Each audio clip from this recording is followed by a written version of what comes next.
በጸሎት እኮ ለእርሶ ነው። እሺ በስመ አብ ወወልድ ወመንፈስ ቅዱስ አሐዱ አምላክ አሜን። ክቡር አባታችን መጋቤ ሐዲስ፣ የተከበራችሁ ክቡራን አባቶች፣ ወንድሞች፣ እህቶችና በዚህ ቦታ ላይ የተገኛችሁ የእግዚአብሔርን ቃል ለመስማት የተዘጋጃችሁና የተሰበሰባችሁ ሁላችሁም በልዑል እግዚአብሔር ስም እንደምን ዋላችሁ፣ እንደምን አመሻችሁ፣ እንደምን ቆያችሁ ይመስገን ብለን ስሙን እንጠራ። አምላካችን እግዚአብሔር ምሕረት ቸርነቱን አብዝቶ በዚህ ቃሉ በሚሰማበት እርሱ በሚነገርበት ቦታ ያገናኘን የሰራዊት ጌታ አምላካችን እግዚአብሔር ስሙ የተመሰገነ ይሁን።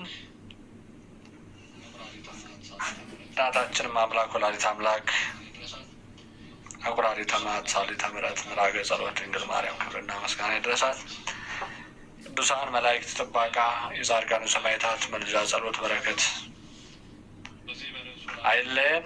እንደ እግዚአብሔር ቅዱስ ፈቃድ በዚህ በርዕሱ ላይ እንደተገለጸው ስርዓተ ቤተክርስቲያን ነው የዛሬው ትምህርታችን።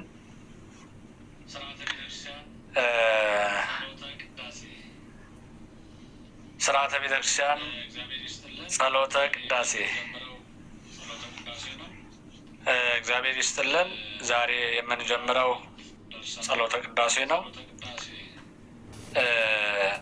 ምዕራፍ 2 ደርሰናል። ጸሎተ ቅዳሴ ያው በዋናነት እኛ በሁለት ከፍለን እናየዋለን። ስርዓተ ቅዳሴና ፍሬ ቅዳሴ ብለን በሁለት ከፍለን እናየዋለን። የጸሎቱን መግቢያ፣ የስርዓተ ቅዳሴውን መግቢያ ግብአተ መንጦላይት፣ ከመንጦላይቱ ውጭና ውስጥ የሚጸለየውን ጸሎት እንዳንድ በመቁጠር ወደ ስርዓተ ቅዳሴ የሚያደርሰውን ጸሎት ወደዚህ በማድረግ በሶስት የሚከፍሉት አለ። በዋናነት ግን እኛ በሁለት ከፍለን እናየዋለን። እኛ ይህን ማለት ነው ጸሎተ ቅዳሴውን። ይህንም ስርዓተ ቅዳሴና ፍሬ ቅዳሴ ብለን እናየዋለን። ቅዳሴው በፊት የሚደረሱ ጸሎቶችን እናያለን። በዚህ በጸሎተ ቅዳሴው ውስጥ ይህ ክፍል ያው ከስርዓተ ቤተክርስቲያን አንጻር ከስርዓተ ግብጽ ጀምሮ እስከ ስርዓተ አብይ እስከ እግዚአብሔር አብይ ድረስ ያለውን የጸሎት ክፍል ያጠናቅቃል። በዚህ ውስጥም እማሪያት፣ ጸሎታት፣ ቡራኪያት፣ ምንባባት፣ ትእዛዛት፣ መስተበቋት፣ ዑደታት ይገኙበታል። የእነዚህም እያንዳንዳቸው ምሳሌ ስላላቸው አጠር አድርገን እነሱን እያየን እንሄዳለን። ማሪያት የሚባሉ አሉ። እነዚህ ማሪያት የምንላቸው 11 ሲሆኑ ዝንቱ በሚል ቃል ላይ ይፈጸማሉ። እዚያውም ደግሞ በጸሎተ እንፎራ ያሉ በአኮቴት ላይ ደግሞ በአይኮተ በስጋው በደሙ ያሉት ማሪያት፣ በኢረስዮ ያሉ ማሪያት፣ በአጠቃላይ በጸሎተ እንፎራ 2፣ በስጋው ደሙ ላይ 1 2፣ በኢረስዮ ላይ 3፣ ስጋው ቅዱስ ስጋ ቅዱስ ደም ክቡር ሲል ደግሞ አንዳንድ ጊዜ በስጋው ጊዜ እነዚህ 2 አምን ሲል ደግሞ 2 የአምን አንድ ካልእን እስመ ዝንቱ ያለውን 1 ብለን እንቆጥራለን። ጠቅላላ ድምር 11 ነው። እማሬ 11 ብለናል በመጀመሪያው። የአስሩ ሕዋሳት አፋ ወውስጥ አንዱ ደግሞ የግዕዝ ርትዕ ምሳሌ ነው። 10 ሕዋሳት አፋ ወውስጥ ማለት የውስጥ የስሜት ሕዋሳታችንና ሕዋሳቶቻችንና የውጭ የስሜት ሕዋሳቶቻችን 5 ተብለው በድምር 10 ነው የሚሆኑት። እነዚህ 10 ጭማሪያት የ10 ሕዋሳት ምሳሌዎች ናቸው። በየውጭ የሚኖሩት የስሜት ሕዋሳት 5 በየውስጥ ያሉት ደግሞ 5 በውጭና በውስጥ 5 የስሜት ሕዋሳት እንደምታውቁት በሳይንስ 5 የስሜት ሕዋሳት ተብለው ነው የሚገለጡት። የውጭ የስሜት ሕዋሳት ብቻ ነው የሚቆጠሩት። በቤተ ክርስቲያን ግን 10 የስሜት ሕዋሳት ነው ያሉት። እነዚህ 10 የስሜት ሕዋሳት የውጭ እጅ፣ እግር፣ አፍ ብለን እነዚህ አፍንጫ፣ ጆሮ ብለን እነዚህን የምንቆጥራቸው የስሜት ሕዋሳት የምንላቸው በማሽተት፣ በማየት፣ በመስማት፣ በመዳሰስ እና እነዚህ የምናገኛቸውን የስሜት ሕዋሳት በውጭ ያሉት የስሜት ሕዋሳት በውጭም እንዳሉን በቤተክርስቲያን አስተምሮት ቅድስት ቤተክርስቲያን ትነግረናለች። እና እንግዲህ በዋናነት እማሪያት ማለት ምን ማለት ነው ካልን ቡራኬ ማለት ነው።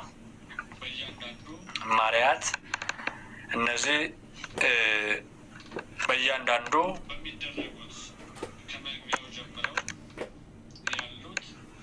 በሚደረጉት ከመግቢያው ጀምረው ያሉት የውጭ ብለን የምንናገራቸው እማሪያት እንደሚታወቀው በዚህ ጸሎታት ጸሎት አንድ ሲሆን ጸሎታት ለብዙ በዚህ ውስጥ ደግሞ የሚደረሱ ብዙ ጸሎታት አሉ። ጸሎታት በመባል ከሌሎች ተለይተው የሚታወቁት የጸሎት ክፍላት አንደኛው ጸሎተ ነዋየ ቅድሳት፣ ሁለተኛው ጸሎተ አኮቴት፣ ሶስተኛው ጸሎተ መባ፣ አራተኛው ጸሎተ እንፎራ፣ አምስተኛው ጸሎተ ዕጣን፣ ስድስተኛው ጸሎተ ኪዳን፣ ሰባተኛው ጸሎተ ወንጌል፣ ስምንተኛው ጸሎተ አምሃ፣ ዘጠነኛው ጸሎተ ቡራኬ፣ አስረኛው ጸሎተ ፈትቶ፣ 11 ጸሎተ ንስሐ ናቸው።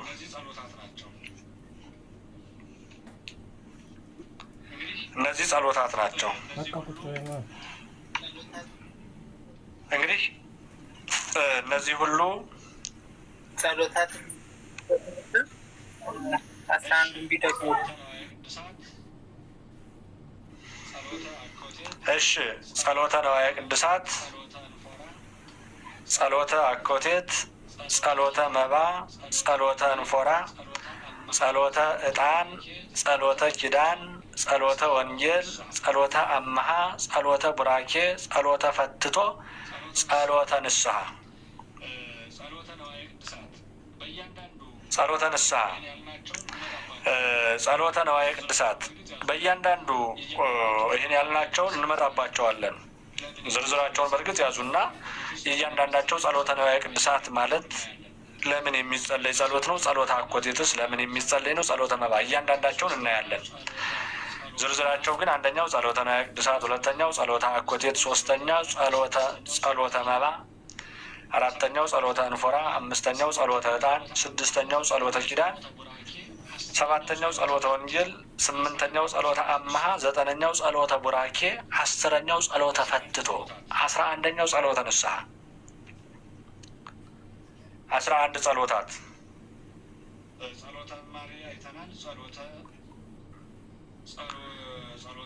ጸሎተ ማርያ አይተናል። ጸሎታትን ደግሞ 11ዱን ጸሎታት አይተናል፣ በእያንዳንዱ የሚጸለዩትን ጸሎት። ሌላው ደግሞ ቡራኪያት አሉ። በዚህ ውስጥ በአንድ ቅዳሴ የሚፈጸሙ ቡራኪያት 42 ናቸው። ቡራኪያቱ በአንድ ቅዳሴ ውስጥ የሚፈጸሙ ቡራኪያት አሉ። እነዚህ ቡራኪያት 42 ናቸው። እነዚህ የውስጥና የውጭ ተብለው በሁለት ይከፈላሉ።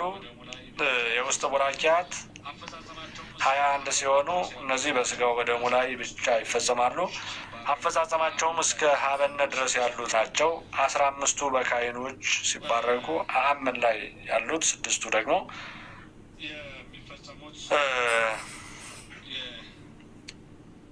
የሚፈጸሙት መስቀል ቡራኪያት አሉ። በእጅ የሚባረኩ ቡራኪያት አሉ። በአጠቃላይ ግን 42 የውስጥ ቡራኪያት አሉ።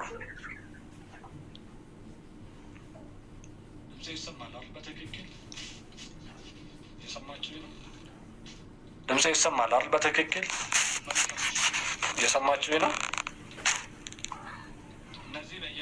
መልካም። እሺ፣ እነዚህ በእያንዳንዱ 42ቱ ቡራኪያት በእያንዳንዱ ሰዓት አላቸው። በእያንዳንዱ ሰዓት ይከናወናሉ።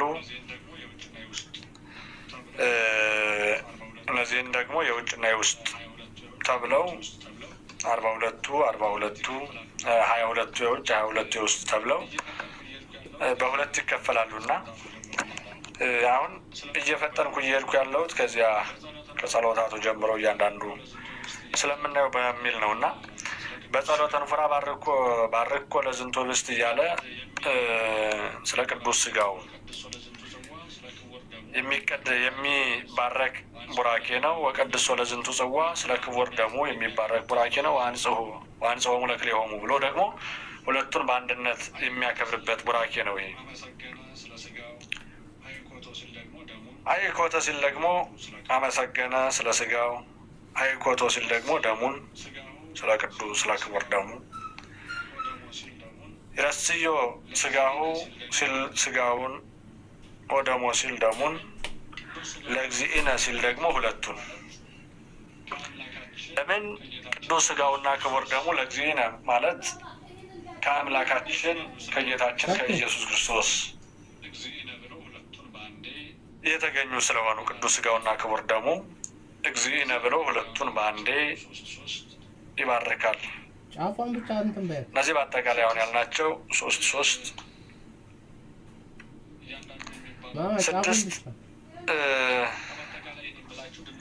እያንዳንዱ የሚባረኩበት ያው በአጠቃላይ የምላችሁ ድምሩን ለማምጣት ነው።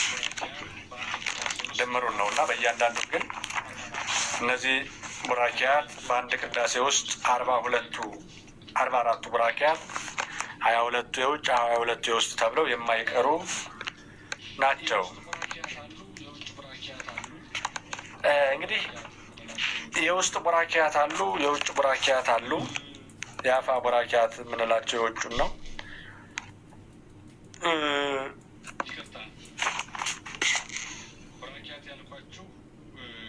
ይቅርታ፣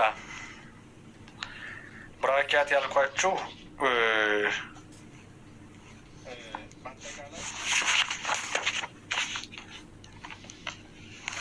በአጠቃላይ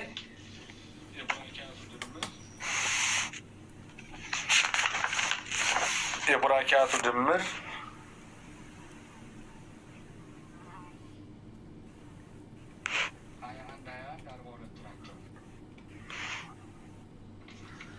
21 42 ናቸው። 42 ቡራኪያት ነው ያሉት። የአፋ የውጭ 21ዱ የአፋ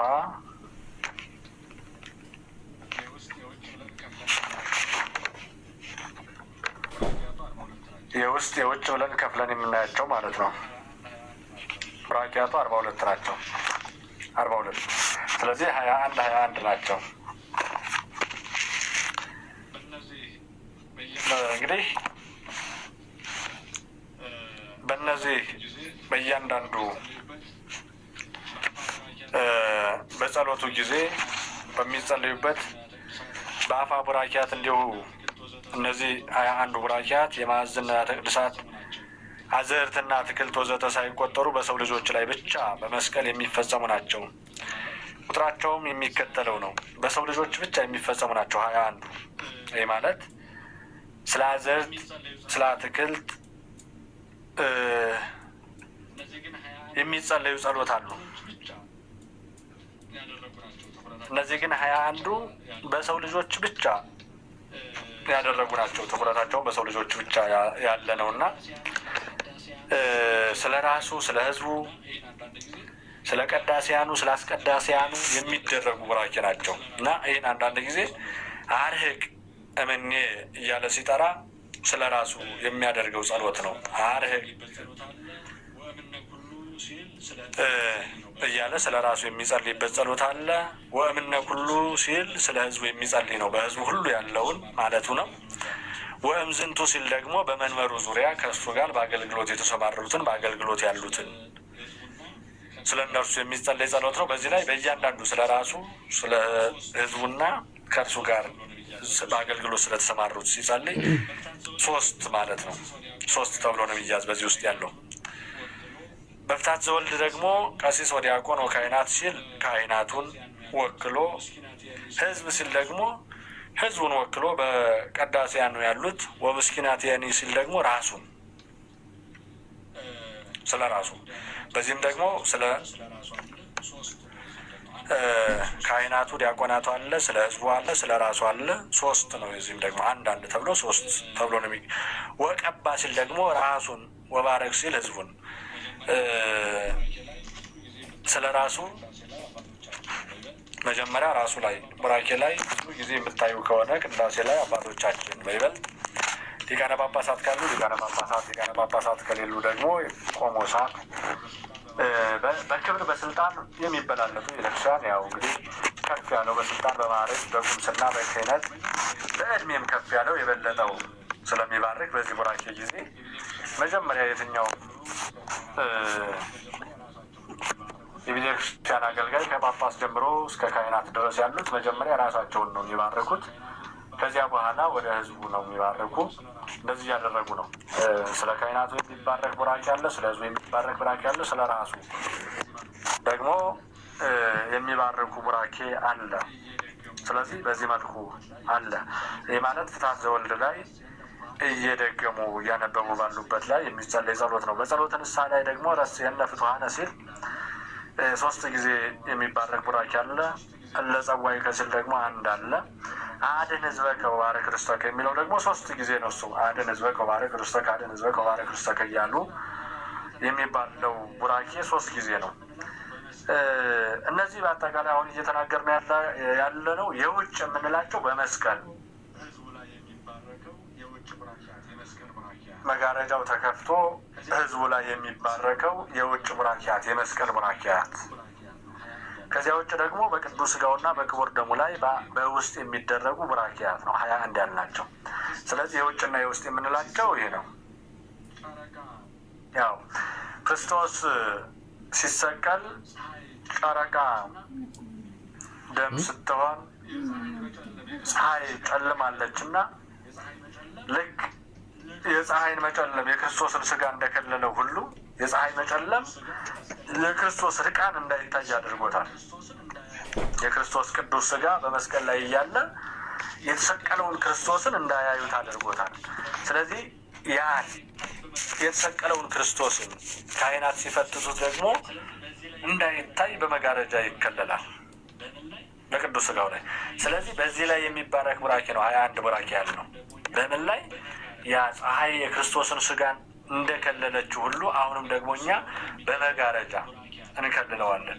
በመጋረጃ ተከልሎ በቅዱስ ሥጋው ላይ የሚደረግ ቡራኪያት አሉ። እነዚህ ቡራኪያት 21 ናቸው። እነዚህ ደግሞ 21 ያልናቸው በመስቀል አሁን በፍታት ዘወልድ ላይ ያልነው፣ በተለያዩ ጊዜያት አድን ህዝበከ ወባርክ ርስተከ ያልነው፣ ወቀባ ሲል ያልነው፣ ይህ እያንዳንዱ የሚባረኩ ቡራኬ ከውስጥ የነበሩት አባቶቻችን መጋረጃውን ከፍተው እየታዩ በመስቀሉ ይባርኩናል።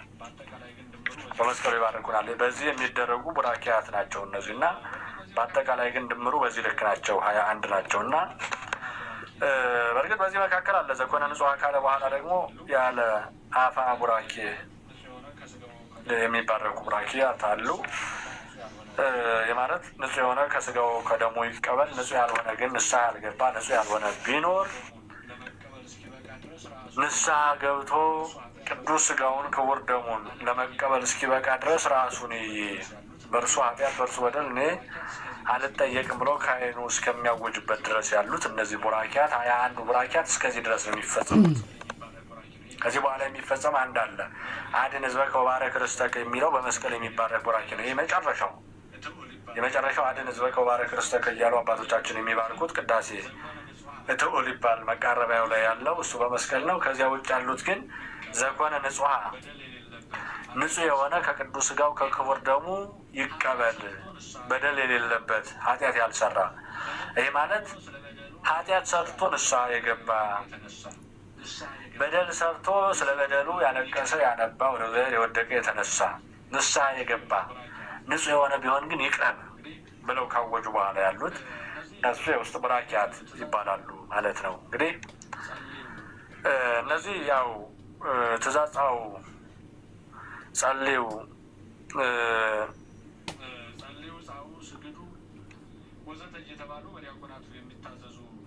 ጸልዩ ጻኡ ስግዱ ወዘተ እየተባሉ በዲያቆናቱ የሚታዘዙ ትእዛዞች አሉ። በእነዚህ ሰዓት የሚጸለዩ ጸሎቶች አሉ። በዚህ ጊዜ እንግዲህ መስተበቋት የምንላቸው ደግሞ ጸዋታዎች ናቸው። ዑደታት የሰራይ ካህን የተራዳይ ካህን 3 ናቸው። ስርዓተ ቅዳሴ የሚለው ደግሞ አስተዳለወ ቅዳሴ ማለት ነው። ለዋናው ቅዳሴ መዘጋጃ መግቢያ ማለት ነው። ስርዓተ ቅዳሴ አስተዳለወ ቅዳሴ ለዋናው ቅዳሴ መግቢያ እስከ ዋናው ቅዳሴ እስከ ፍሬ ቅዳሴ ቅዳሴ ከሌ ብለን የምናወጣው እነዚህን ካልን በኋላ ነው። ጸልዩ ጻኡ እነዚህ ነስግዱ ካለፉ በኋላ ከጻኡ በኋላ ያለው ነው ያ ዋናው ቅዳሴና እስከዚያ ድረስ ያለው ግን የቅዳሴው መግቢያ ማለት ነው። ስርዓተ ቅዳሴ በውስጡ ብዙ አበይትና ንዑሳን ክፍላት ቢኖሩትም ለማንኛውም ቅዳሴ ሳይለወጥ የሚያገለግል ክፍል ነው። ያ ቅዳሴ ሐዋርያት፣ ቅዳሴ እግዚእ፣ ቅዳሴ ዲዮስቆሮስ፣ ቅዳሴ ያዕቆብ ዘስርጉ፣ ቅዳሴ ዮሐንስ አፈወርቅ፣ ቅዳሴ ቄርሎስ እያልን 14ቱ ቅዳሴያት የምንጠራቸው አሉ። እነዚህ 14ቱ ቅዳሴያት ከዚያ በኋላ የሚገቡ ናቸው። እስከዚህ ቅዳሴው እስኪገባ ድረስ ያለው ግን በአጠቃላይ የምንጠራቸው ስርዓተ ቅዳሴ ነው የምንላቸው። እስከዚያ በጩኸት በዜማ በአገልግሎት የምንላቸው እስከዚያ ድረስ ያለው የዚያ የዋናው ቅዳሴ መዘጋጃ ናቸው። የፍሬው ቅዳሴ አስተዳለወ ቅዳሴ ማለት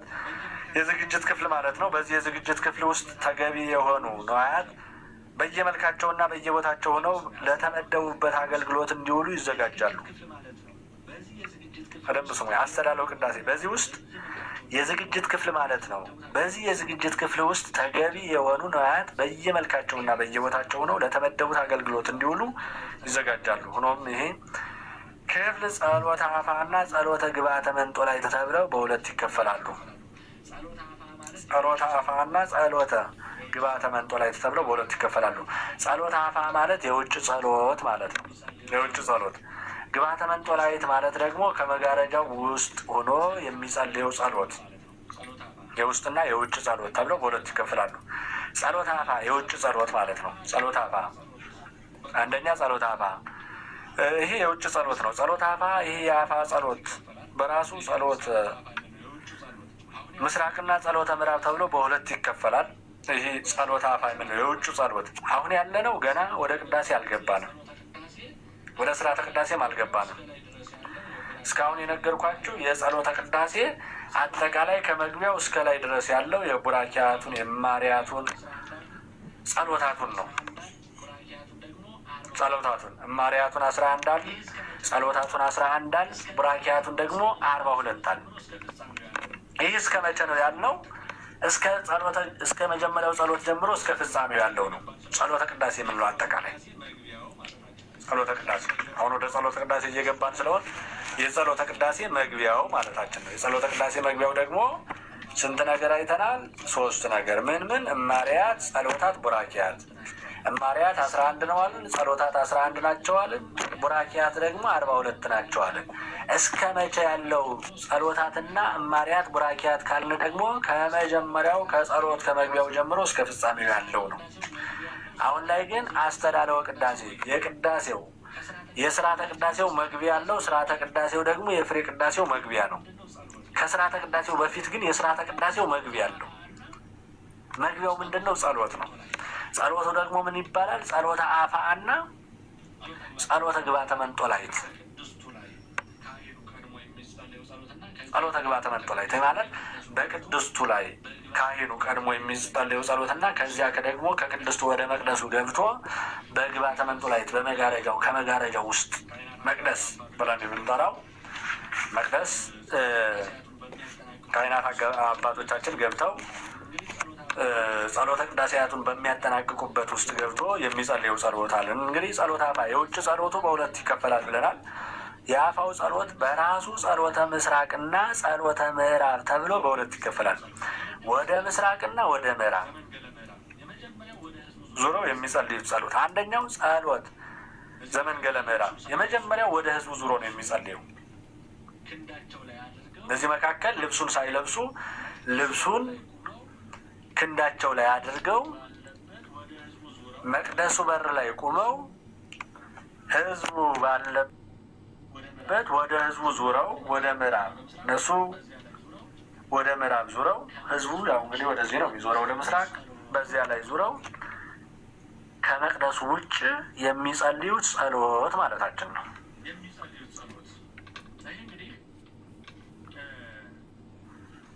የሚጸልዩት ጸሎት ይህ እንግዲህ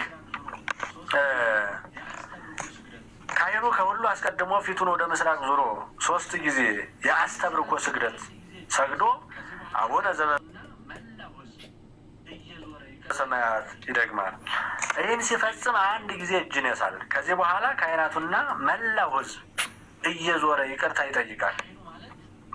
ይህን ከመጀመሩ በፊት ነው። ካህኑ ረብ ሰሞይ ካህኑ ማለት አንዱ ካህን ነው። አንዱ ካህን ምንድን ነው ከተባለ ቅዳሴውን የሚመራው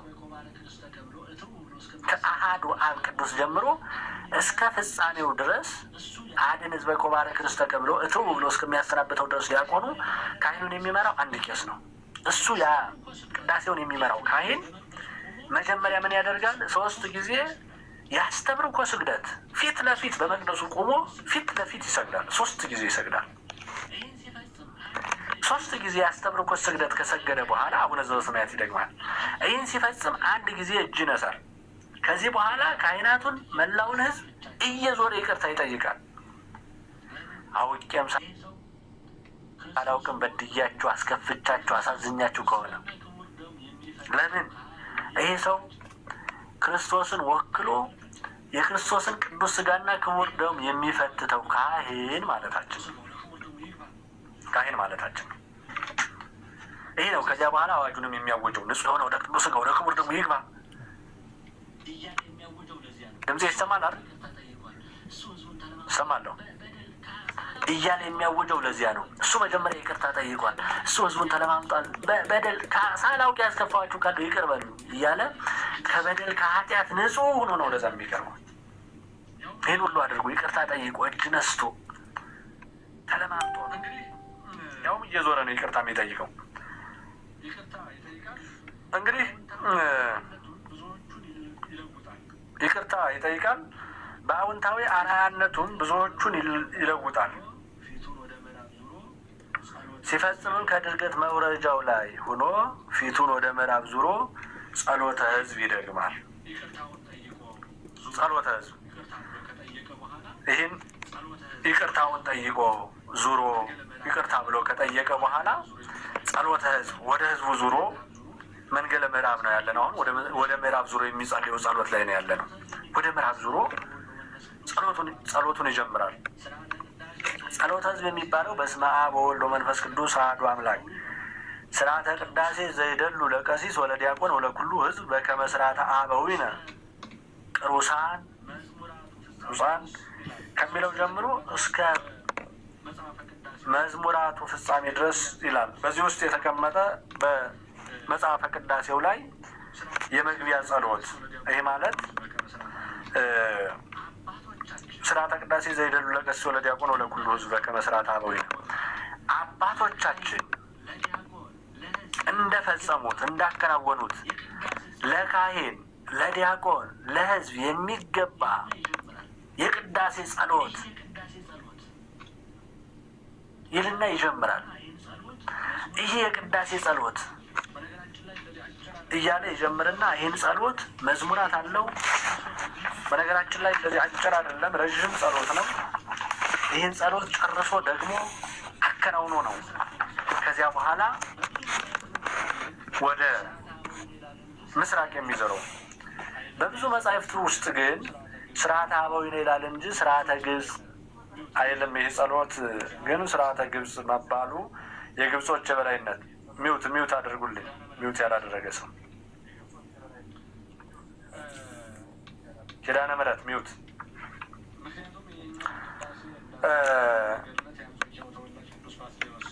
ምክንያቱም የእኛን ቅዳሴ እንዳዘጋጀው የሚነገርለት የአንጾኪያው ተወላጅ ቅዱስ ባስልዮስ ነውና ቅዱስ ባስልዮስ ቅዳሴያችንን የተረጎመው ከሶሪያ ቤተክርስቲያን እንደሆነ ይታመናል እና ከሞላ ጎደል ከግብጽ ጋር ቢመሳሰልም ፈጽሞ አይገኝም የኢትዮጵያ ቤተክርስቲያን ቅዳሴያት እና ያው ግን እንደምታውቁት የግብጽ አብያተ ክርስቲያናት ለ1600 ዓመታት 111 ሊቃነ ጳጳሳት ከግብጽ እየመጡ መርተውናል። ለ1600 ዓመታት ኢትዮጵያ ውስጥ ከግብጽ እየመጡ ግብጻውያን ሊቃነ ጳጳሳት 111 ሊቃነ ጳጳሳት ወደ ኢትዮጵያ መጥተዋል። ወደ ኢትዮጵያ መጥተው አስተዳድረዋል እና ብዙ ጊዜ ያው እንግዲህ ቅዱስ ባስልዮስ በእርግጥ ግብጻዊ አይደለም፣ የአንጾኪያው ተወላጅ ነው።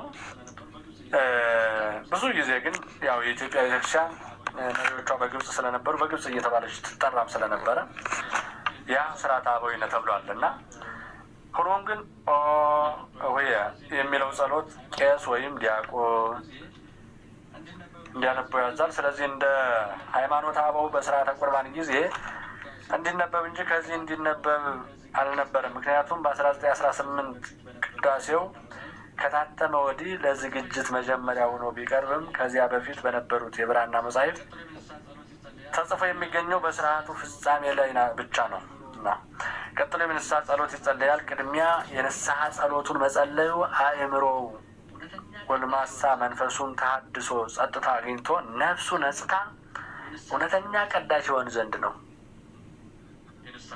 ቀድሞ የንስሐ ጸሎት ይጸለያል።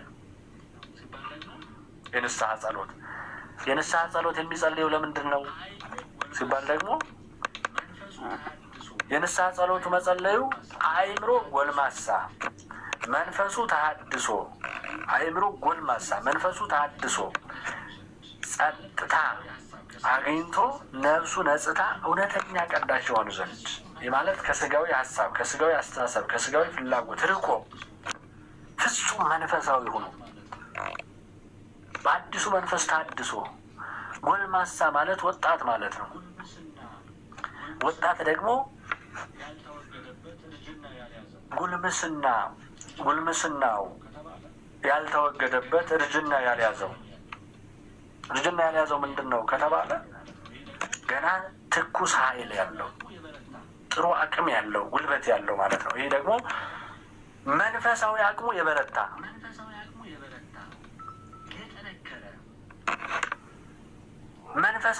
የበረታ የጠነከረ በስጋዊ ውጣ ውረድና ሀሳብ በዚያ ውስጥ ሆኖ እንዳይናወዝ እንዳያስብ ፍጹም መንፈሳዊ ሆኖ መቆም እንዲችል ነው። ይህ ቀድሞ የንስሐ ጸሎቱን የሚጸልየው ከዚህ አያይዞ በዳዊት መዝሙር ውስጥ 6 መዝሙሮች ማለትም ሀቤከ እግዚኦ አንቃይዶከ መዝሙር 24 ላይ አለ። ስምዐኒ አምላኬ ስለትየ መዝሙር 60 ላይ አለ። ስምዐኒ እግዚኦ ጸሎትየ መዝሙር 101 ላይ አለ። ተባረክኮ ነፍሴ ለእግዚአብሔር መዝሙር 102 ላይ አለ። እማይምቅ ጸዋዕኩከ የሚል አለ 129 ላይ አለ። እግዚኦ ኢትቤኒ ልቤ የሚል አለ 130 ላይ። እነዚህን ክፍሎች 6ቱን መዝሙራት በዚያ ጸሎት ላይ የተከናወነና የተሰራ አለ። እነዚህን ይጸልያል። እነዚህ ጸሎቶች በዚህ ጊዜ በጸሎተ ንስሐው ላይ ይጸልያል ማለት ነው። 6ቱን መዝሙራት ይጸልያሉ በዚህ ጸሎት ላይ። ይሄ ወደ ምዕራብ ዙሮ ወደ ህዝቡ ዙሮ የሚጸልየው ጸሎት ነው። እነዚህ የንስሐ ጸሎት ያልናቸው፣ እነዚህ 6ቱ መዝሙራት ያልናቸው ልብሰ ተክህኖውን የሚለብሰውን በክንዱ ላይ አድርጎ ወደ ህዝቡ ወጥቶ ህዝቡን ይቅርታ ከጠየቀ በኋላ በመቅደሱ በር ላይ ቆሞ ወደ ምዕራብ ዙሮ ወደ ህዝቡ ስለ ህዝቡ የሚጸልየው ጸሎት ነው። ሁለተኛው ጸሎተ ግብአተ መንጦላዕት የምንለው ነው። ጸሎተ ግብአተ መንጦላዕት ከዚያ ገብቶ በመጋረጃ ውስጥ ገብቶ በመንበሩ ፊት ለፊት ቆሞ የሚጸልየው ጸሎት ነው። ይህ ወደ ምስራቅ ዙሮ ማለት ነው። ቀጥሎ ከመንጦላዕቱ ከመግባቱ በፊት ፊቱን ወደ መቅደስ አዙሮ እግዚአብሔር አምላክነ አንተ ውእቱ ባሕቲትከ ቅዱስ፣ አምላካችን እግዚአብሔር ሆይ አንተ ብቻ ቅዱስ ነህ እያለ ይጸልያል። አንተ ብቻ ልዩ፣ አንተ ብቻ ክቡር፣ አንተ ብቻ ሁሉን ቻይ እያለ ማለት ነው። ቅዱስ የሚለው የተለየ የከበረ የተመሰገነ ልዩ ማለት ስለሆነ ስለዚህ ይህን ጸሎት ይጸልያል። እግዚአብሔር አምላክነ ዘትነብር ሌላው ከዚህ ቀጥሎ ይህን ሲፈጽም ማለት ነው እግዚአብሔር አምላክነ ዘትነብር ህሊና ሰብ የሚለውን የጎርጎርዮስን ጸሎት ይጸልያል። ይህ ደግሞ ዘትነብር ህሊና ሰብ በሰዎች አእምሮ በሰዎች ህሊና ላይ የምትቀመጥ አምላኬ እግዚአብሔር ሆይ በሐዋርያት ህሊና ላይ ተቀምጠህ ምስጢርን የገለጥክላቸው ሁሉን እንዲያውቁ ያደረግካቸው በመንፈስህ ያጠነከርካቸው ያጸናሃቸው የረዳሃቸው ያበረታሃቸው እግዚአብሔር ሆይ አሁንም እኔንም ህዝቡንም በዚህ ውስጥ ያሉትን ካህናቱንም አበርታቸው አጠንክራቸው ብሎ ይጸልያል። ጸሎት ይጸልያል። ከዛ ጸሎተ ንስሐውንና የመጀመሪያውን ጸሎት ከመቅደሱ በአፋ የሚጸለይበት ምክንያት የቅዳሴው ሰዓት መድረሱን ህዝቡ አውቆ እንዲዘጋጅ ለማለት ነው። ከዚያ በፊት ወጥቶ ወደ ህዝቡ ዙሮ የጸለየው ጸሎት ህዝቡም ደግሞ የቅዳሴው ጸሎት እንደደረሰ ካህናቱ እየገቡ እንደሆነ እንደተዘጋጁ አውቆ ተዘጋጅቶ እንዲቆም ነው ህዝቡ። ጠቅላላው የአፋው ጸሎት ድምር 10 ሲሆን ይህ ጸሎት ከመቅደስ ወይም መጸለዩ ከመቅደሱ መጸለዩ 10ቱ ትእዛዛት ከመቅደሰ ክርስቶስ በፊት የተሰጡና በመቅደሰ ክርስቶስ ውስጥም የሚያገለግሉ መሆናቸውን ለመግለጽ ነው። 10ቱ ትእዛዛት ከመቅደሰ ክርስቶስ እንግዲህ ክርስቶስ ማለት አምላክ ሰው አምላክ ከመሆኑ በፊት ቅዱስ ስጋውንና ክቡር ደሙን የራሱን ክርስቶስን እንኩ ብሉ ይጠጡ ብሎ ከመስጠቱ በፊት ትእዛዛተ ኦሪት ወይም የብሉይ ኪዳን 10ቱ ትእዛዛት የምንላቸው ተሰጥተዋል።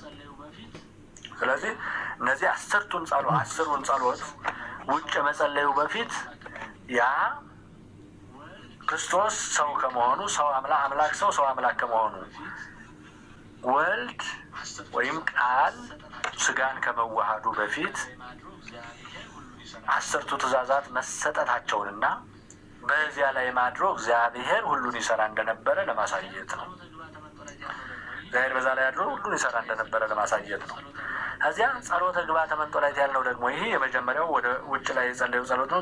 ጸሎተ ግብአተ መንጦላዕት ያልነው ደግሞ በአፋ ሆኖ ከህዝቡ ጋር በመተባበር ይጸልይ የነበረው ካህኑ ከአሁን በኋላ ጠቅላላው አገልግሎቱ በውስጥ ስለሆነ ወደ መቅደሱ ውስጥ ገብቶ ከመንጦላዕቱ አፋ እንዳለ አንድ ጊዜ በመንበሩ አንጻር ይሰግዳል።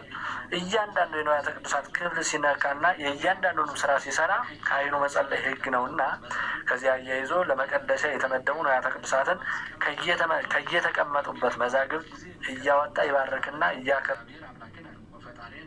እያከበረ ለማስቀመጥ መዛግብቱን በሚከፈትበት ጊዜ የሚቀጥለውን ጸሎት ማለትም እግዚአብሔር አምላክነ ወፈጣሪነ ዘገበርከ ኩሎ በቃልከ እግዚአብሔር ፈጣሪያችን አምላካችን ዘገበርከ ኩሎ በቃልከ ሁሉን በቃል ያደረግ ያከናወን ይሁን ብለህ ዓለማትን የፈጠርክ ይሁን ብለህ ፀሐይን ያስገኘ ብርሃናትን ያበራ ይሁን ብለህ 22ቱን ፍጥረታት እንዲሆኑ ያደረግ አምላካችን እግዚአብሔር ሆይ ሁሉ በቃል የሚሆንልህ የሚደረግልህ አንተ ነህና አሁንም ይህን ነዋያቱን አክብርልን፣ ባርክልን፣ እያለ እያንዳንዱን ይህን ጸሎት እየጸለየ እያንዳንዱን ነዋያት ይባርካል ማለት ነው። የቅዱስ ባስልዮስ እንደሆነ ይነገራል ይህ ጸሎት ማለት ነው። ከዚህ በኋላ ልብሰ ተክህኖውን ከመልበሱ በፊት በክንዱ ይዞ ወይም ጠረጴዛ ላይ አስቀምጦ እግዚአብሔር አምላክን ዘይነብር መልዕልተ መላእክት ወሊቃነ መላእክት የሚለውን የዮሐንስ አፈወርቅ ጸሎት ይጸልያል። እንግዲህ ዘይነብር መልዕልተ መላእክት ማለት በኪሩቤል ጀርባ ነው አምላካችን እግዚአብሔር። ነቢዩ ኢሳይያስም እንደነገረን በኪሩቤል ጀርባ ተቀምጦ የሚኖር አምላካችን እግዚአብሔር በመላእክት ጀርባ ላይ ተቀምጠ የምትኖር አንተ አምላካችን እግዚአብሔር ወይ እያለ ነው የሚጸልየው። በአልባሳቱ ላይ የሚጸልየው ጸሎት ጸልዮ ሲጨርስ ኤጲስቆጶሱ ካለ እርሱ ባርኮለት፣ ያለዚያ በሹመት የሚበልጠው በእድሜ የሚቀድመው፣ ያለዚያ ግን ኤጲስቆጶስ ካለ ጳጳስ ካለ እርሱ ይባርክለታል። እርሱ ከሌለ ግን ከእርሱ በሹመት የሚበልጠው በስልጣን በክብር የሚበልጠው ካህን ይኖራል። ከዚያ መካከል እርሱ ባርኮለት፣ ሁሉም ከሌሉ ግን ራሱ ባርኮ ይለብሳል። ቅዳሴውን የሚሳተፉ ቄሶችና ዲያቆናትን ቀሳውስትንና ዲያቆናቱን ልብሰ ተክህኗቸውን ያስባርካሉ፣ ይለብሳሉ። በፊቱ ተንበርክከው ጸሎት ያደርጋሉ። ይህ ከሱ ጋር አብረው የሚቀድሱት ካህናት፣ ለአገልግሎት የሚሰማሩት ሁሉ ማለት ነው።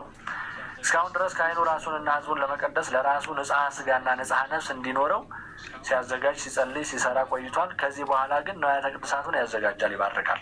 እስካሁን የተጸለዩት ጸሎት ሁሉ የአፋ ግብአተ መንጦላዕትና የአፋ ጸሎት ብለን የጸለያቸው ጸሎት ሁሉ ራሱን ስለ ሰው የተጸለየ ጸሎት ነው። ስለ ራሱ ከእርሱ ጋር ስለሚቀድሱት ካህናት፣ ዲያቆናት ስለሚያስቀድሱትና ቅዱስ ስጋውን ክቡር ደሙን ስለሚቀበሉት ሕዝብ ስለ ምዕመናኑ የተጸለየ ጸሎት ነው።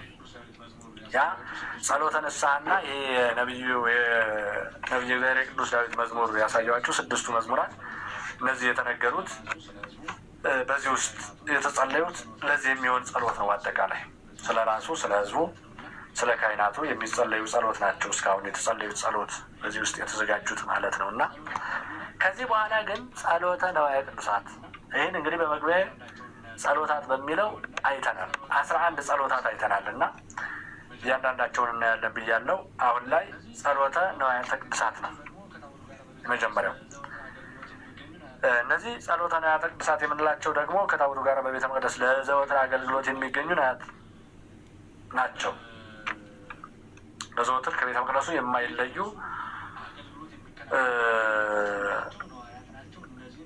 የቤተ መቅደሱ አገልግሎት የሚከናወንባቸው የሚፈጸምባቸው ነዋያት ናቸው። እነዚህን እያንዳንዳቸውን ይባርካል ማን ካህኑ። ያቸው በየጊዜው እንግዲህ አዲስ ነዋያተ ቅድሳት ወደ ቤተ መቅደስ ሲገባ ሳይባረክ ወደ ቤተ መቅደስ እንደማይገባ ታውቃላችሁ። በዚህን ጊዜ ደግሞ እነዚህ አገልግሎት ለዘወትር ነው የሚገለገልባቸው፣ ግን ለዘወትር ደግሞ ይባረካሉ። ሁልጊዜ ይባረካሉ። እነዚህ ነዋያት እነዚህ መሥዋዕት፣ ጽዋ፣ ፀሐይ፣ አውድ፣ ዕርፈ መስቀል፣ ጽና፣ ሙዳየ ማይፈድ የምንላቸው እነዚህን እያንዳንዳቸው ምን ምን ናቸው የሚሉትን ምሳሌያቸውን እነዚህን 6ቱን አይተናል። ካሁን ቀደም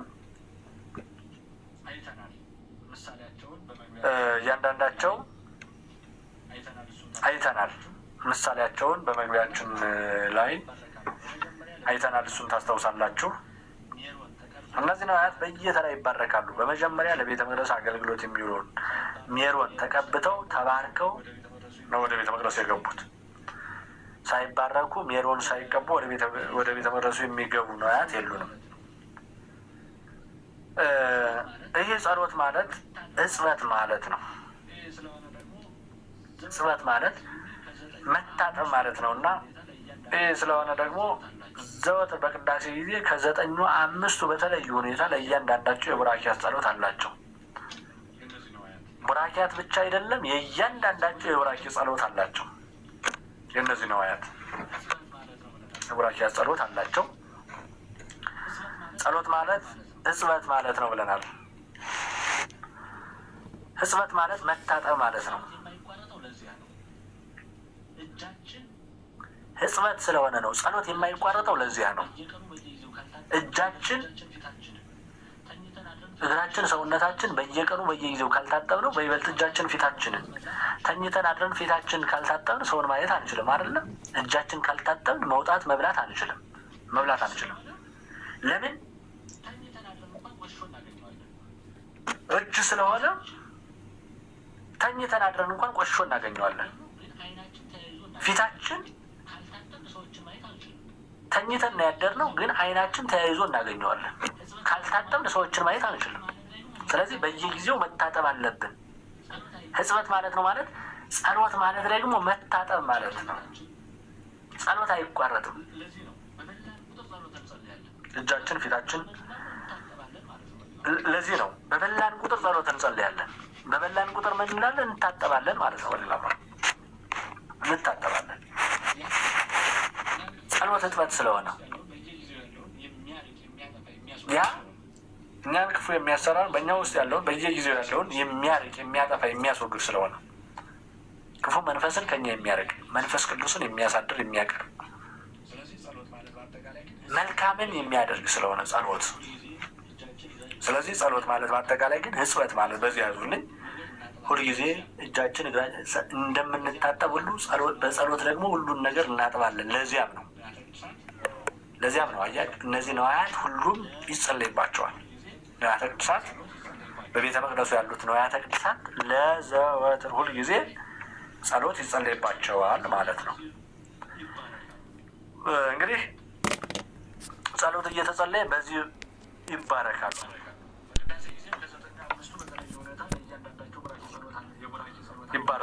በቅዳሴ ጊዜም ከዘጠኙ አምስቱ በተለየ ሁኔታ ለእያንዳንዳቸው ቡራኬ ጸሎት አለ፣ የቡራኬ ጸሎት አላቸው ብለናል።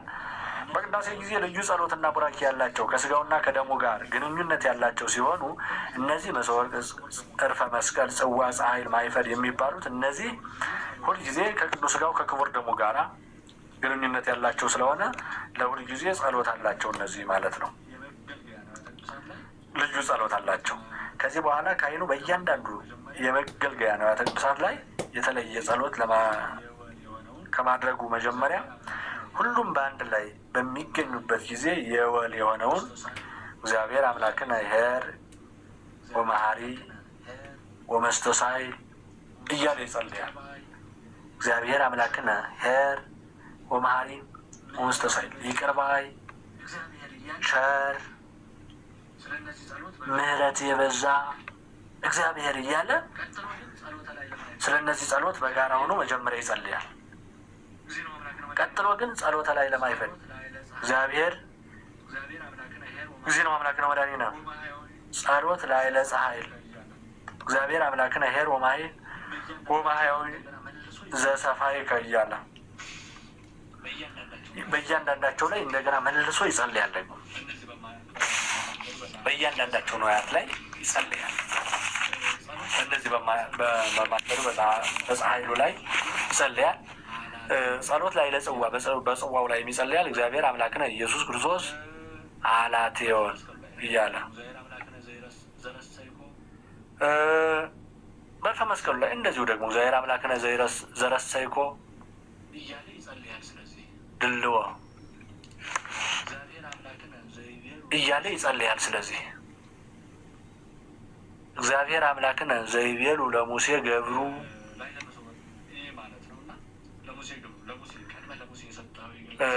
ላይ ለመሰወር ማለት ነው እና ለሙሴ ገብሩ ለሙሴ ቀድመህ ለሙሴ የሰጠው የገለጽክለት እያለ ይጸልያል ማለት ነው። እነዚህ ጸሎቶች ጸልዮ ነዋያቱን ባርኮ አክብሮ ሲፈጽም ሁሉንም በየቦታቸው ያስቀምጣል። ልብሱንም ያለብሳቸዋል። በተለይም በእነዚህ ዙሪያ ያሉትን በመንበሩ በታቦቱ ዙሪያ ያሉትን በአጠቃላይ ሁሉንም አክብሮ በየቦታው ያስቀምጣቸዋል ማለት ነው። በየቦታው ለእነዚህ ሁሉ ለዚህ ነው ለእያንዳንዳቸው ያው እነዚህ ከቅዱስ ስጋውና ከክቡር ደሙ ጋር ግንኙነት ያላቸው ናቸው ብለናል። አምስቱ ነዋያት የሚባረኩት እነዚህ ደግሞ ቅዱስ ስጋውና ክቡር ደሙ የሚቀመጥባቸው እንዳልኳቸው በመግቢያው ላይ ሁሉም ተሸፍነው ነው የሚቀመጡት። የሚሸፈኑበት ምክንያት ደግሞ በዋናነት አንድ እንድትረዱት የምትፈልገው በዋናነት የሚሸፈኑበት ምክንያት ምዕመናን እንዳያዩት አይደለም። ቅዱስ ስጋው ክርስቶስ እንዳያዩ ተሸፍነዋል። ከሁሉም ነው የሚሸፈኑት። እነዚህ ክርስቶስ በተሰቀለ ጊዜ ቅዱስ ሥጋው እንዳይታይ ፀሐይ ብርሃኗን ከልላለች። ፀሐይ ከሌለች ደግሞ መታየት አይችልም። ስለዚህ የክርስቶስ ቅዱስ ሥጋ ከተሰቀለ ከ6 ሰዓት ጀምሮ እስከ 9 ሰዓት ጨለማ ነበረ። ምን እስኪሆን ከተባለ ቅዱስ ሥጋው እስኪወርድ ድረስ ከመስቀሉ ላይ እስኪወርድ ድረስ ነው። እነዚህ ሁሉም የተጸለየባቸው ጸሎት ከቅዱስ ሥጋውና ከክቡር ደሙ ጋር ግንኙነት ያላቸው ናቸው። ጸሎቱ ከተጸለየ በኋላ የእያንዳንዱ አልባሳት መልበስ አላቸው፣ ይለብሳሉ፣ ይሸፈናሉ። የሚሸፈኑበት ምክንያት ደግሞ ምንድን ነው ከተባለ እንዳይታዩ ሳይሆን ቅዱስ ሥጋው ልክ በመስቀል ላይ እያለ ቀራንዮ ላይ ፀሐይ ሸፍነዋለች። ምን ክርስቶስ እንዳይታይ። ይሄ ደግሞ ሁሉም ክርስቶስ የሚከብርባቸው ንዋያት ናቸው። ቅዱስ ሥጋውና ክቡር ደሙ የሚያርፍባቸው ናቸው። ስለዚህ እነዚህ ሁሉ ምን ይሆናሉ ከተባለ ይሸፈናሉ።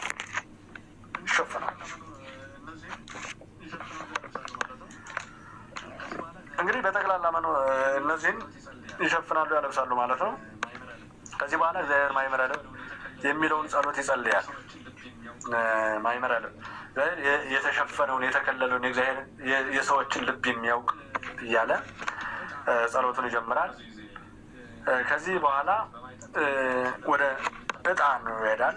በዚህ ጊዜ በማይጠንት የሚዳረሰው ለምዕመናን የሚታጠነው ዕጣንም አብሮ ይጸልይለታል። ጸሎት ሲገባም ተጸልዮለታል። ወደ ቤተ መቅደሱ ሲገባ አሁንም ደግሞ ይጸልያል።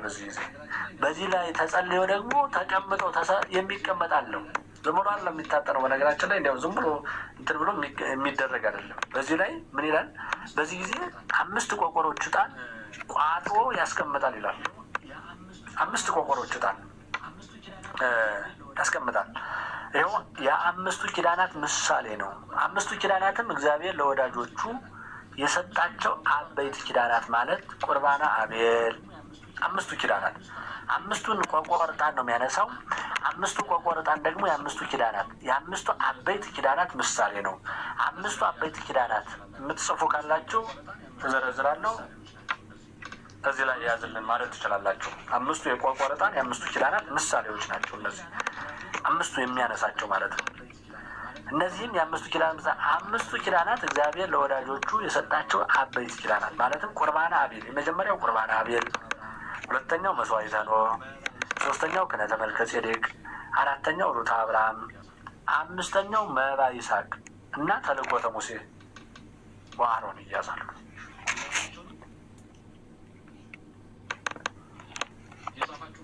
እያዛቸው ነው።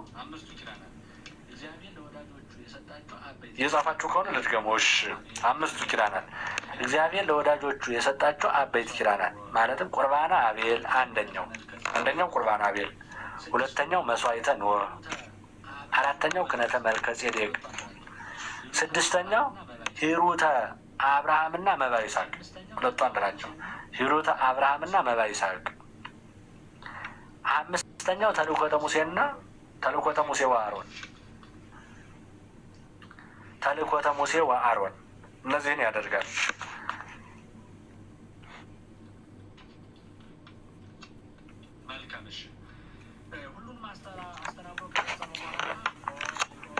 መልካም እሺ። ሁሉንም አስተናብሮ ከፈጸመ በኋላ ኦ እግዚኦ እግዚአብሔር አምላክን ዘመሐርከን የሚለውን ጸሎት ይጸልያል።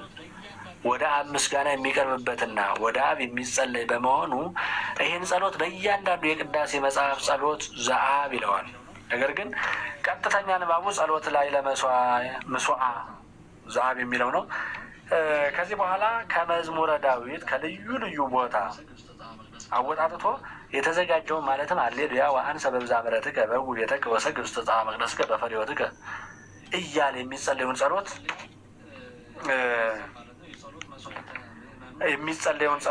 ይጸልያል፣ ያዛል ማለት ነው። የጸሎት መስዋዕተ ምእመኑን ካህናቱን ንዋያተ ቅድሳቱን በጠቅላላው ቁርባናዊ ዝግጅቱ የሚመለከት ጸሎት ነው። በዚህ ጊዜ ቄሱ በቤተ መቅደስ የመግቢያ ጸሎት ሲያደርግ፣ ዲያቆኑ በቤተልሔም ያው ካህኑ እንደሚያደርገው የመግቢያ ጸሎት ዝግጅት ያደርጋል ማለት ነው። እንግዲህ እያንዳንዱ የስራ ድርጊት የስራ ዝግጅት አላቸው። በዋናነት ግን እኒህን አሁን እስካሁን እንናገረው የነበረው ይህን ሁሉ የሚያደርገው መሪው ካህኑ ቄሱ ነው። ይደገም። እሺ፣ የትኛው ይደገም? አራተኛውን ብለውኛል ጋሼ ፍሬም። እሺ አራተኛው ሂሩተ አብርሃምና መባ ይስሐቅ ነው። አራተኛው ሂሩተ አብርሃምና መባ ይስሐቅ። አምስተኛው ተልእኮተ ሙሴ ወአሮን ነው። ከአንደኛው ጀምሬ ልበል። ቁርባነ አቤል አንደኛው፣ መስዋዕተ ኖህ ሁለተኛው፣ ክህነተ መልከጼዴቅ ሶስተኛው፣ ሂሩተ አብርሃምና መባ ይስሐቅ አራተኛው፣ ተልእኮተ ሙሴ ወአሮን አምስተኛው። በነገራችን ላይ እነዚህ አምስት ቆቆር ነው የሚያነሳ ብለናል። 5 ቆቆር። ይሄ ማለት ዕጣኑ ንጹህ፣ በዚያም ላይ በአካሉ ከፍ ከፍ ያለ፣ ቆቆሩ ግን የደቀቀ ከሆነ ይላል። ቆቆሩ የደቀቀ ከሆነ 5 ማንኪያ ደቃቅ ከሆነ። ስርዓተ ግብፅም እንደዚያ ነው። በነገራችን ላይ የግብፅ ቤተክርስቲያንም የምታደርገው በማንኪያ ነው። 5 ማንኪያ ነው የምታደርገው። ይሄ ግን ቆቆሩ ትልልቅ ከሆነ አንዳንድ ቆቆር አንስቶ እያንዳንዱ ቆቆር ወደዛ እመጣበታለሁ ብዬ ነው። እና እያንዳንዱ እነዚህ የሚደረጉበት ጊዜያት አላቸው። ልክ ወደ ውጭ ወጥተው ወደ ቅድስቱ መጥተው ወደ ቅኔ ማህሌቱ ወርደው ካህናቱ አባቶቻችን የሚያጥኑበት ጊዜ እንዳለ ሁሉ ይህም የሚደረግበት ዕጣኑ ሰዓት አለው። እኒህ 5ቱ ተከፋፍለው እያንዳንዱ ጊዜያት አላቸው እና በዛ ጊዜ ነው የሚደረገው።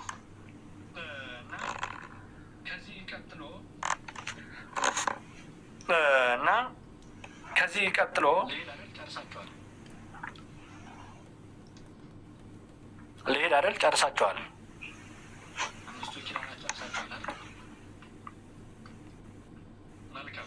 አምስቱን ኪዳናት ጨርሳችኋል አይደል?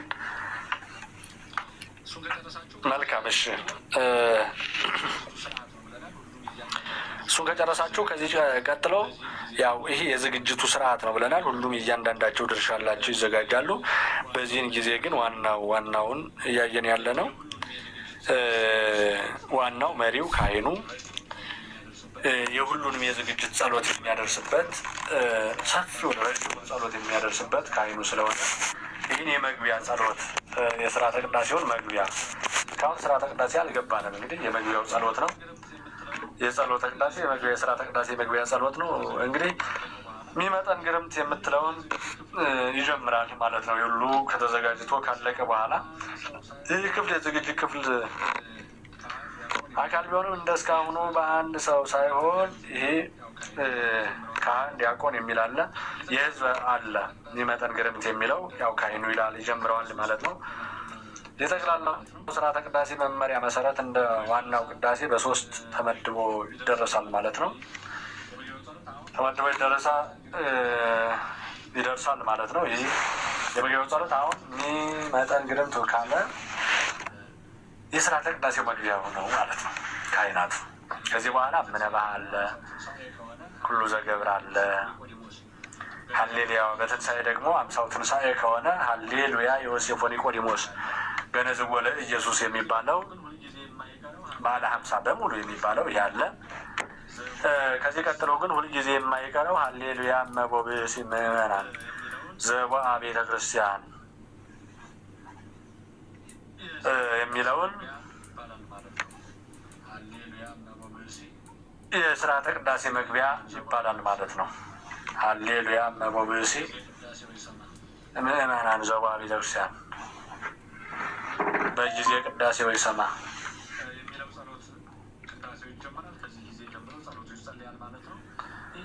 የሚለው ጸሎት ቅዳሴው ይጀመራል። ከዚህ ጊዜ ጀምሮ ጸሎቱ ይጸልያል ማለት ነው። ይህ ጸሎተ መስዋዕቱ ያው እንግዲህ ከተዘጋጀ ከዚህ ጀምሮ ነው። ይህ ክፍል የተዘጋጀው በምስጋና መልክ ሳይሆን በትእዛዝ መልክ በመሆኑ አንድ ሰው ድምፁን ከፍ አድርጎ የሚዘምረው ወይም የሚያነበው እንጂ በህብረት የሚዜም አልነበረም። ከትንሣኤ እስከ ባለ 50 ደግሞ በዚህ ፋንታ ሀሌሉያ ዮሴፍ ወኒቆዲሞስ ያልነው ነው። አሁን ገነዝዎ ለኢየሱስ የሚለው ይዘመራል። በቅዳሴ መጽሐፍ በተለይ በማህሌት በማህሌቱ ላይ ያለፉ ይገኛሉ እንጂ በልማድ ከዚህ ሌላ በዘወትር ምነበሃ ቅድስት ቤተክርስቲያን ይባላል። ቅዳሜ ሲሆን ደግሞ መስቀል አብርሃም። እንግዲህ ሀሌሉያ ዮሴፍ ወኒቆዲሞስ የሚባለው ባለ 50 ብቻ ነው። ምነበሃም ኩሉ ዘገብራም አይባልም። ሃሌሉያ ዮሴፍ ኒቆዲሞስ ብቻ ይባላል። በሌላ ባዘቦት ቀን ደግሞ እምነበ ቅድስት ቤተክርስቲያን ይባላል። ቅዳሜ ሲሆን ደግሞ መስቀል አብርሃ ቅዳሜ መስቀል አብርሃ ይባላል። በከዋክብት አሰርገው ሰማይም ሁሉ ፀሐይ የሚለው ቅዳሜ ይባላል። እሁድ ደግሞ ሌላ ነው። ኩሉ ዘገብራ ይህ ማለት እምነበ የሚባለው ከመቼ እስከ መቼ ነው? ሰኞ፣ ማክሰኞ፣ ሮብና ዓርብ። በእርግጥ ሮብና ዓርብ መስቀል አብርሃ የሚለው አሉ። በዋናነት መስቀል አብርሃ የሚባለው በከዋክብት አሰርገው ሰማይ። እንግዲህ መስቀል በዓርብ የሚባልበት ምክንያት ዓርብ ዕለት መድኃኔዓለም ክርስቶስ በመስቀል ላይ ውሏል። ሌላው ቅዳሜ ደግሞ ክርስቶስ ከመስቀል ላይ ወርዶ በመቃብር ላይ ውሏል። ከዚህም ጊዜ ጀምሮ ከዓርብ ጊዜ ጀምሮ ያ ወንበዴዎች ይሰቀሉበት የነበረው ሹፍታዎቹ ቢያዙበት የነበረው መስቀል ብርሃን ሆኗል። ለማን? ለክርስቲያኖች ለሚያምኑበት። እኛም ዛሬ ለዚያ ነው በትምህርተ መስቀል የምናማትበው ኃይለ አጋንንትን የምናርቅበት የምናስወግድበት ኃይለ መንፈስ ቅዱስን የምንለብስበት ብርሃናችን ስለሆነ ነው። ስለዚህ በዚህ ምክንያት ይባላል ማለት ነው። ኩሉ ዘገብራ ለጽድቅ የሚባለው ደግሞ በሰንበተ ክርስቲያን ኩሉ ዘገብራ ለጽድቅ እንግዲህ ሰንበት ያው የተሰራችው ከእግዚአብሔር ጋር ልንገናኝባት፣ ጽድቅን ልንሰራባት፣ እውነትን ልናደርግባት፣ ስጋውን ክቡር ደሙን ልንቀበልባት፣ ከዓለማዊ ከስጋ ስራ ግን ልናርፍባት ነው። ስለዚህ የጽድቅ ስራ መስሪያ ቀኝ ስለሆነች ሰንበተ ክርስቲያን ሁልጊዜ ኩሉ ዘገብራ ይባላል። እነዚህ በእያንዳንዱ ቀናት አሏቸው። በእነዚህ ቀናት ይባላሉ ማለት ነው። እምነበ ሃሌሉያ ዮሴፍ ኒቆዲሞስ እንላለን በባለ 50፣ እምነበ እንላለን በአዘቦት፣ መስቀል አብርሃ እንላለን በቀዳሚት ሰንበት፣ ኩሉ ዘገብራ እንላለን ደግሞ በዕለተ ሰንበት ማለት ነው። እንግዲህ እነዚህ በየጊዜው እየተፈራረቁ ይባላሉ። በዚህ ጊዜ ገባሬ ሰናዩ ካህን እጁን አርቦ ተዘከር እግዚኦ ለአቅረቡ ለከ ዘንተ የሚለውን እየጸለየ አብሮ ይዞራል። እንግዲህ ተዘከር እግዚኦ ለአቅረቡ ለከ ዘንተ መስዋዕተ። እንግዲህ ይህ የሚጸለዩ ጸሎት በዚያን ዕለት ለቤተ ክርስቲያን መባ ስለሰጡ ስጦታ ስላቀረቡ ተዘከር እግዚኦ ለአቅረቡ ለከ ዘንተ ለአንተ ብለው ስላቀረቡት መስዋዕት። ምንድን ነው ያቀረቡት መስዋዕት? በዙሪያው ለሚያስቀድሱት ሰውነታቸውን መስዋዕት አድርገው ላቀረቡት ሰውነት በቅዳሴው ጸሎት ላይ ጸንቶ የሚቆም ሰው ሰውነቱን መስዋዕት አድርጎ ያቀረበ ሰው ነው። በነገራችን ላይ ሰውነቱን መስዋዕት አድርጎ አቅርቧል። ገንዘቡን ደግሞ በዚያ መስዋዕት አድርጎ ያቀረባል ነው። በሚገለገለው አገልግሎት ላይ ለእግዚአብሔር ብለው የሰጡ እነሱን አስብ። ምን የሰጡ? ገንዘባቸውን መስዋዕት አድርገው የሰጡ፣ ሰውነታቸውን ገንዘብ አድርገው መስዋዕት አድርገው የሰጡ፣ ሕይወታቸውን መስዋዕት አድርገው የሰጡትን ሁሉ አስብ፣ ተመልከት፣ ተቀበል እያለ ነው ቀድሞ የሚጸልየው። የመጀመሪያው ጸሎት ስለዚህ ነው፣ ስለ ስጦታ ነው። አያችሁ። ስለዚህ ቤተክርስቲያን ቁማችሁ ስታስቀደሱ ቁማችሁ መጀመሪያ የሚጸለይላችሁ እናንተ መስዋዕት አድርጋችሁ ስለሰጣችሁ ሰውነት ነው። ከእንቅልፍ ተለይታችሁ ሌሊት ስለሄዳችሁ መቀመጥን ረፍትን ትታችሁ ከስራ ውላችሁ ሄዳችሁ ለማስቀደስ የቆማችሁት ቁመት ተቆጥሮ ነው። ያ ቁመታችሁ፣ ያ አገልግሎታችሁ፣ ያ መጽናታችሁ፣ ያ በእግዚአብሔር ፊት ራሳችሁን ማስገዛታችሁ ተዘከር አስብ እያለ ካህኑ አስቀድሞ በዚያ ስለሚቀርቡት በዚያ ስለሚቆሙት ራሳቸውን መስዋዕት አድርገው ስለሰጡት ሰዎች ቀድሞ የሚጸለዩ ጸሎት ነው። ያው እጁን አንስቶ ክርስቶስን ይዞ አቤቱ አንተ አምላኬ ሆይ እያለ እግዚኦ ለአቅረቡ ለከ ለአንተ ብለው ያቀረቡትን እያለ ይጸልያል ማለት ነው። ቀጥሎ ደግሞ ለመቀደሻ የተመረጠውን ለአገልግሎት የተዘጋጀውን በዚያ ፊት የቆመውን ክርስቶስን ይዞ ሐሰስኩ ገጸ ከገጸ ዚያከ ሐሰስ እግዚኦ የሚለውን ይጸልያል። ሐሰስኩ እግዚኦ ገጸ ዚአከ ሐስስ እግዚኦ። አያችሁ አንተና ዳሰስኩ ያስኩ እያሉ ነው ካህናት አባቶቻችን በዚያን ሰዓት የሚጸልዩ ጸሎት ጨብጦ ነው እርሱን ይዤሃለሁ ክርስቶስን ይዤዋለሁ። ይሄ ምንድነው? ቅዱሳን ነቢያት ምን እያሉ ይጸልዩ ነበር? ምን እያሉ ይጸልዩ ነበር? ለዚያ ነው ብዙ ነቢያት አንተን ሊያዩ ፈለጉ ግን አላዩ፣ ሊዳስሱ ፈለጉ አልዳሰሱ፣ ሊመለከቱ ፈለጉ አልተመለከቱ። የእኛ ግን የዳሰሱ እጆቻችን፣ ያዩ አይኖቻችን፣ የሰሙ ጆሮቻችን የተመሰገኑ ናቸው። ማንን? ክርስቶስን። ይሄ ካህን ደግሞ ምን እያለ ነው? ክርስቶስን ጨብጦ እየዳሰሰ ነው ይህን ጸሎት የሚጸልየው። ሐሰስኩ ገጸ ዚአከ ሐስስ እግዚኦ።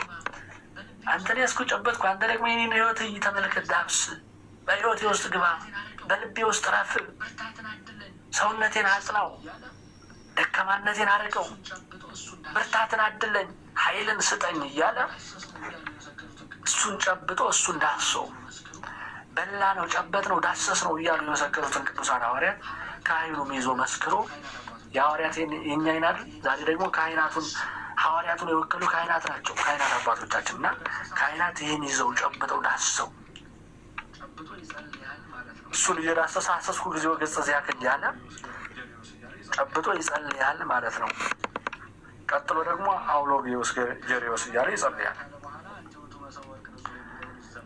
እንግዲህ ከዚህ በኋላ ይህን እያለ ካለ በኋላ አንቲ ውእቱ መሰወ ወርቅ ንጹሕ የሚለውን ይዘመራል።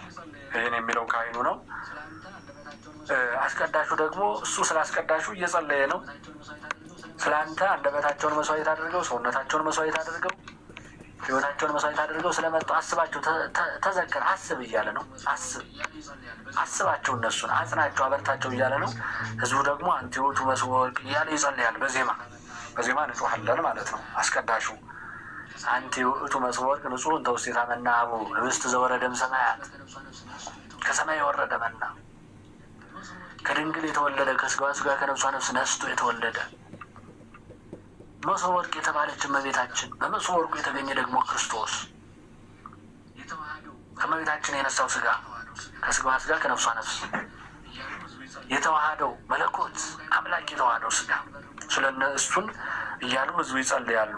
ገባሬ ሰናዩ ካህናኑም በመንበሩ በሰሜን በር ቆሞ ለተራዳዩ ካህን ይኸው እያለ ይጸልያል ማለት ነው። ካህናቱ እየተቀባበሉ ዋናውን ካህን የሚረዳው ተራዳይ ካህን አለው። በዚህ መልኩ እየተራዱ ካህናቱ ይጸልያሉ ጸሎቱን ማለት ነው። ምዕመናኑ ደግሞ ይህን ቅዳሴ ይጮሃል። ይህ ስርዓተ ቅዳሴ መግቢያ ነው። አሁን ይህ ከተባለ ጊዜ ጀምሮ ስርዓተ ቅዳሴው አሁን እያልን ያለ ነው። ምነባህ ያልነው ሀሌሉያ ዮሴፍ ኒቆዲሞስ በአምሳው የሚባለው ሁሉ ዘገብራ ከዚህ ጀምሮ ነው። ከዚህ ጀምሮ ስርዓተ ቅዳሴው ገብቷል ማለት ነው። እስከዚያ ጊዜ ድረስ ግን የስርዓተ ቅዳሴው መግቢያ ነው። የስርዓተ ቅዳሴ መግቢያ ነው እና ይህ ስርዓተ ቅዳሴው ደግሞ የስርዓተ ቅዳሴው መዘጋጃ መግቢያ ምን ብለናል? ጸሎቱ ነው። ያ ጸሎተ ንስሐው የመዝሙረ ዳዊቱ ጸሎቱ ወደ ምስራቅ ዙሮ የሚጸልየው፣ ወደ ምዕራብ ዙሮ የሚጸልየው፣ ለነዋያቱ የሚጸልየው ይህ ጸሎት ሁሉ የስርዓተ ቅዳሴው መግቢያ ነው። አሁን ግን ይህን ጸሎት ጀምረን ደግሞ የቅዳሴው መግቢያ ስርዓተ ቅዳሴው ነው ብለናል። ወደ ስርዓተ ቅዳሴው ተገብቷል። ስርዓተ ቅዳሴው ላይ ደርሷል። ስለ ስርዓተ ቅዳሴው ጸሎት ተጀመረ ማለት ነው። እንግዲህ ይሄ የስርዓተ ቅዳሴ መግቢያ ጸሎትና የስርዓተ ቅዳሴው ጸሎት ከዚህ ይጀምራል። ሰዓታችሁን በጣም ወስጀባችኋለሁ። ከዚሁ ይብቃል። እያንቀላፋችሁ እያላችሁ እንዳላችሁ ይሰማኛል። አሁን ላይ ረዥም ሰዓት ቆይቻለሁ። ይቀርባሉኝ። ስንት ደቂቃ ነው ያሳለፍኩ? ብዙም አላለፈም መምህር ሳሚ፣ ብዙም አላለፈም መምህር ሳሚ። ስንት ደቂቃ አለፈ? 5 ደቂቃ። ስለዚህ የማጠቃለያ 5 ደቂቃ ይበቃል። 5 ደቂቃ። ስለዚህ የማጠቃለያ 5 ደቂቃ ይበቃል። እስካሁን ያለፈው 5 ደቂቃ ነው። እንደዛ እናስበው፣ ችግር የለውም። ያው እንደዛ እናስበው ችግር የለውም።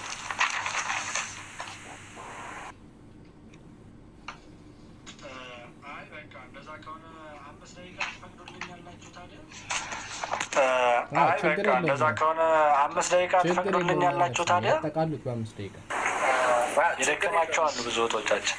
ችግር የለውም መምህር ሳሚ ያጠቃሉት በ5 ደቂቃ። እሺ ብዙዎቻችን ያው እያደከምን ስለሆነ እየደከማችሁ ነው እና የሥርዓተ ቅዳሴው ጸሎት መግቢያ ብለናል። የጸሎት መግቢያውን በዚህ መልኩ አሁን ወደ ሥርዓተ ቅዳሴው ክፍል ገብተናል ጀምረናል ማለት ነው።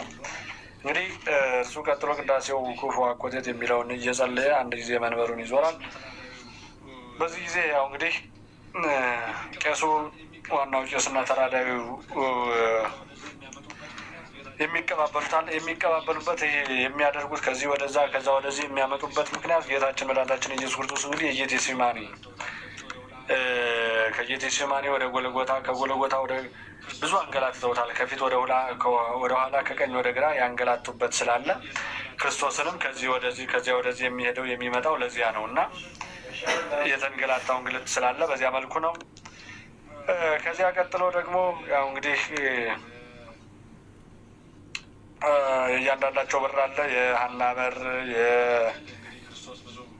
የቀያፋ ቤት እየተባለ በሐናና በቀያፋ መካከል እንግዲህ ክርስቶስ ብዙ እንግልት ደርሶበታል።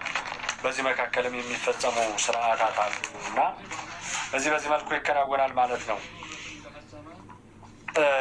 እንግዲህ በዋናነት ካህኑ ውዶትን እንደፈጸመ እንዳልነው ቅዱስ ሥጋውን እንደፈጸመ ማለት ነው። ቅዱስ ሥጋውን ወይኩን በጽዋ እንደፈጸመ በፀሐይ ወይኑን በጽዋ ላይ አስቀምጦ ከሕዝቡ ለመጸለይ በዕለተ ትንሣኤ በግርጌ በቆመው መልአክ ምሳሌ በግርጌ ዲያቆኑ በራስጌ ቁመው መልአክ ምሳሌ ተንሥኡ ጸልዩ ለማለት በራስጌ ይቆማሉ። ይህ ማለት ያው እንደሚታወቀው ዲያቆኑና ካህኑ በዚህ መካከል 5 ቅዳሴያን ከ5 ጀምሮ አለ። በኢትዮጵያ ቤተክርስቲያን 5፣ 6፣ 7 በዚህ መልኩ ቅዳሴያን ቁጥር አሉና እነዚህ ደግሞ በእያንዳንዱ ሆነው የሚጸልዩት ጸሎት አለ። ይሄ ካህኑ ውደቱን እንደፈጸመ ለሕዝቡ ለመጸለይ በዕለተ ትንሣኤ በግርጌ ቆመው መልአክ እነ ማርያም መግደላዊት ሄደው በዮሐንስ ወንጌል ምዕራፍ 20 ቁጥር 1 ጀምራችሁ ገና ጨለማ ሳለ ተነስታ ገስግሳ ወደ መቃብሩ ሄዳ የሚለው አለ። እመቤታችን ማለት ማርያም መግደላዊት። በዚህን ጊዜ እነ ማርያም መግደላዊት ነጫጭ የለበሱ መላእክት ከዚያ ከመላእክቱ አለፍ ብለው ደግሞ ኢየሱስ ክርስቶስ እንዳዩ ጠባቂ መስሏት የሚል አለ። ሙሉ ታሪኩ እዚያ ዮሐንስ ወንጌል ላይ ተዘግቧል እና እሱን ታዩታላችሁ። የታየበት ምሳሌ አለና እነሱ ደግሞ አቋቋማቸው የእነሱን ምሳሌ ነው።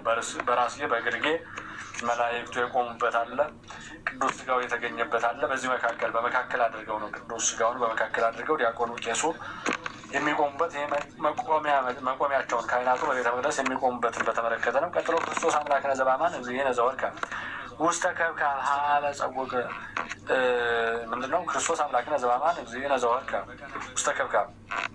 እንግዲህ መድኃኒታችን ኢየሱስ ክርስቶስ በቃና ዘገሊላ በዮሐንስ ወንጌል ምዕራፍ 3 ላይ ያለው ታሪክ ታስታውሳላችሁ እና በሰርግ ቤት ተገኝቶ ያደረገውን ታምራት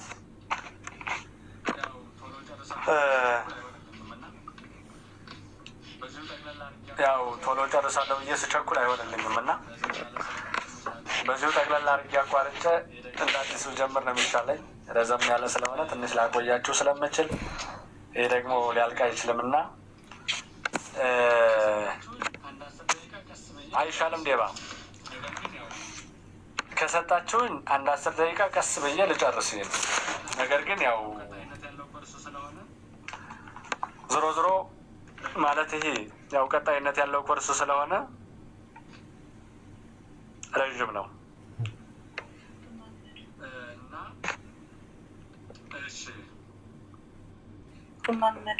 እና እሺ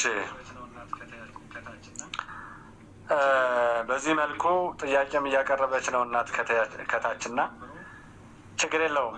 እንግዲህ ከስርዓተ ቅዳሴው ከግብአተ መንጦላይቱ ጀምሮ ወደ ምዕራብ ወደ ምስራቅ ዙሮ በአፋ በውስጥ የሚለውን ጸሎት በነዋያቱ ላይ የሚያደርገው ጸሎት እነዚህን አኮቴቱን ጸሎቱን ይህን ካደረሰ በኋላ በዚህ መልኩ የቅዳሴው ስርዓተ ቅዳሴው ጸሎት ይጀመራል። በስርዓተ ቅዳሴው ጸሎት ደግሞ በእያንዳንዳቸው ያቋቋም ስርዓት አላቸው። የእያንዳንዱ ደግሞ የሚጮሁት ካህኑ ቄስ፣ ተራዳዩ ቄስ፣ ዋናው ዲያቆን፣ ተራዳዩ ዲያቆን፣ እዚያ ደግሞ አጋዣቸው ረዳታቸው ዲያቆን እየተባለ በዚህ መልኩ ለአገልግሎት የተሰማሩት በአገልግሎት የሚቆሙ አሉ። ያን ደግሞ ቅዱስ ሥጋውን ክቡር ደሙን ለመቀበል የሚጠባበቁ አሉ። በዚህ መልኩ የስርዓተ ቅዳሴው መግቢያ ጅማሬ ይደረጋል፣ ይከናወናል ማለት ነው። እንግዲህ በዋናነት ግን አምላካችን እግዚአብሔር ሁላችንንም የበቃን አድርጎ በቅዱስ ሥጋው በክቡር ደሙ ፊት የበቃንን እንድንቆም አምላካችን እግዚአብሔር ይርዳል። መቼም በዚህ ስርዓተ ቤተክርስቲያን የተማራችሁ ያላችሁት ሁላችሁም ቅዱስ ሥጋውና ክቡር ደሙን የምትቀበሉ እንደምትሆኑ ተስፋ አለኝ። አይደለም እንዴ? ቅዱስ ሥጋውን ክቡር ደሙን የማይቀበል ማንም ሰው እንዳይኖር እና በዋናነት በዚህ በስርዓተ ቤተክርስቲያን ላይ አሁን ጸሎተ ቅዳሴ ብለን ይህን ጀምረናል። ጸሎተ ቅዳሴውን እና የጸሎተ ቅዳሴ የመግቢያው ጸሎት፣ የጸሎተ ቅዳሴው ደግሞ ስርዓተ ቅዳሴው፣ የጸሎተ ቅዳሴው ፍሬ ቅዳሴ ብለን የእያንዳንዱን ስናይ የእነዚህን ሁሉ የእያንዳንዳቸውን ስናይ እነዚህ ስርዓት ያለ በዋናነት አሁን እነዚህ ሁሉም መጽሐፍ ቅዱሳዊ ይዘት ያላቸው ናቸው። ነገራችን ላይ ቤተክርስቲያን ቅዱስ ሥጋውን ክቡር ደሙን የሰጠችን ቤተክርስቲያን መጽሐፍ ቅዱስንም የሰጠችን እሷ ናትና የእያንዳንዱ የእነዚህ ሁሉ መዛግብታቸው መገኛቸው ደግሞ እሱ ነውና ሁሉንም የሰጠችን እቺ ቅድስት ቤተክርስቲያን ስለሆነች ይህች ደግሞ አሁን እየተማርነው ያለነው ስርዓት ቤተክርስቲያን የሰጠችን ስርዓት ነው። ቤተክርስቲያን የሰጠችን ስርዓት ነው። ቤተክርስቲያን የሰጠችን ስርዓት ደግሞ የእያንዳንዷ ስርዓቷ ምክንያት አለው። ስለዚህ አሁን ይህን ጸሎታቱን፣ እማሪያቱን፣ ቡራኪያቱን